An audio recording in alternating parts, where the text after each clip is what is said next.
Assalamualaikum warahmatullahi wabarakatuh. Selamat pagi. Perkenalkan, nama saya Siti Rabiatun Agustini. Terima kasih banyak kepada Bapak Dr. Mardani Ria Setiawan, SEAKMT, yang telah memberikan kesempatan kepada saya untuk melakukan presentasi mengenai pendekatan analisis Big Data untuk menyelesaikan permasalahan wilayah dan kota pada kawasan permukiman di Indonesia melalui data yang terintegrasi. Sebelum itu, kita perlu tahu terlebih dahulu apa itu Big Data. Orang mungkin belum mengetahui apa itu Big Data. Nah, Big Data menurut salah satu perusahaan Big Data analisis terkemuka di dunia menjelaskan mengapa Big Data begitu penting, karena Big Data digunakan sebagai penentuan akar penyebab masalah dan kegagalan data yang ada juga bisa digunakan untuk menentukan langkah selanjutnya secara akurat. Big Data dirangkum dari berbagai sumber penjelasan yang memiliki pengertian, yaitu kumpulan data yang diambil dari berbagai sumber, mulai dari skala yang kecil hingga skala yang lebih besar. Big Data dipakai dan dianalisis untuk digunakan dalam menyelesaikan masalah. Saat ini, Big Data sering dipakai dan digunakan untuk memetakan bisnis dan pangsa pasar. Apa hubungan Big Data dengan penyelesaian permasalahan perumahan di Indonesia?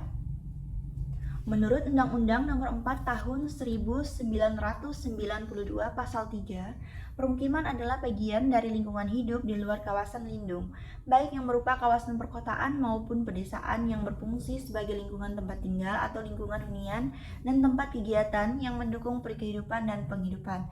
Kebutuhan perumahan di Indonesia saat ini menghadapi persoalan kepadatan penduduk. Indonesia merupakan salah satu negara dengan penduduk yang padat. Menurut hasil survei yang dilakukan Bank Dunia melalui Biro Sensus Amerika Serikat menunjukkan bahwa pada tahun 2018 saja penduduk di Indonesia berkisar kurang lebih 267,7 juta jiwa. Menurut data BPS, untuk jumlah penduduk yang dilakukan dalam sensus penduduk menunjukkan peningkatan setiap 5 tahun sekali dengan proyeksi di tahun 2020 mencapai 271 jiwa. Peningkatan tersebut terjadi di setiap pulau di Indonesia, seperti di Pulau Sumatera. Pada tahun 2020 akan terjadi peningkatan sebanyak 59 juta jiwa dan Pulau Jawa akan meningkat sebanyak 152 juta jiwa. Peningkatan penduduk yang setiap tahunnya meningkat juga akan berpengaruh terhadap pemenuhan kebutuhan perumahan di Indonesia. Belum lagi, angka penduduk produktif yang miskin di Indonesia juga masih sangat banyak. Meski jumlahnya menurun seperti yang ditujukan pada data perhitungan dari BPS, di mana jumlah penduduk miskin pada Maret 2019 sebesar 25,14 juta orang, menurun menjadi 0,53 juta orang terhadap September 2018, dan menurun sebesar 0,80 juta orang terhadap bulan Maret 2018. Persentase penduduk miskin di daerah perkotaan pada September tahun 2018 sebesar 6,89% turun menjadi 6,69% pada Maret tahun 2019. Sementara persentase penduduk miskin di daerah pedesaan pada September tahun 2018 sebesar 13,10% turun menjadi 12,85% pada Maret tahun 2019. Penurunan angka yang sedikit ini menjadi tantangan juga bagi pemerintah dalam menyiasati pemenuhan kebutuhan rumah di Indonesia. Komunikasi antar data, bagaimana data bisa dikomunikasikan dan diintegrasikan dengan baik antar data lama dan data baru, mulai dari tingkat pemerintah yang rendah sampai pemerintah yang lebih tinggi. Mengapa berkaitan? Memang kita dapat mengetahui jumlah kebutuhan rumah bagi masyarakat miskin atau generasi milenial yang membutuhkan rumah. Namun, secara detail dan spesifik, kita tidak tahu siapa saja yang membutuhkan rumah, gaji per bulan berapa, apakah mampu mengakses rumah di Indonesia, lalu sudah memiliki rumah atau belum, atau bisa jadi mempunyai kepemilikan rumah lebih dari satu unit. Data yang belum terintegrasi ini akan berakibat buruk pada saat pendataan jumlah penduduk miskin yang ada di kawasan permukiman.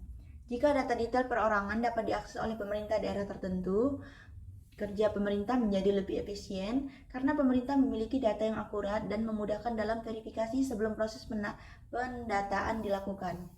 Data yang belum terintegrasi juga berdampak pada akurasi data terkait kepemilikan rumah. Bagaimana cara memanfaatkan Big Data untuk menyelesaikan permasalahan perumahan? Jika data detail perorangan dapat diakses oleh pemerintah daerah tertentu, Kerja pemerintah menjadi lebih efisien karena pemerintah memiliki data yang akurat dan memudahkan dalam verifikasi sebelum proses penataan dilakukan. Data yang belum terintegrasi juga berdampak pada akurasi data terkait kepemilikan rumah.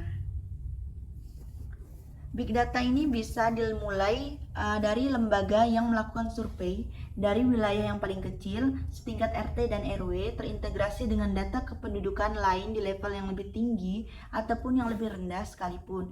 Data survei ini masuk ke dalam tingkat pemerintah yang rendah, misalnya kelurahan. Data tersebut kemudian diakumulasikan dengan data yang lain, ditingkatkan yang lebih tinggi, misal kecamatan. Data dari kecamatan ini kemudian dilakukan transformasi data menggunakan big data analisis. Data disimpan dalam data warehouse dan menurunkan hubungan korelasi sebab akibat dari data. Data yang sudah dianalisis ini bisa digunakan sewaktu-waktu, mudah dilakukan verifikasi lapangan. Jika pada perubahan data terkait kependudukan juga mudah dilakukan karena big data secara bentuk merupakan data yang tersimpan dalam sebuah perangkat lunak.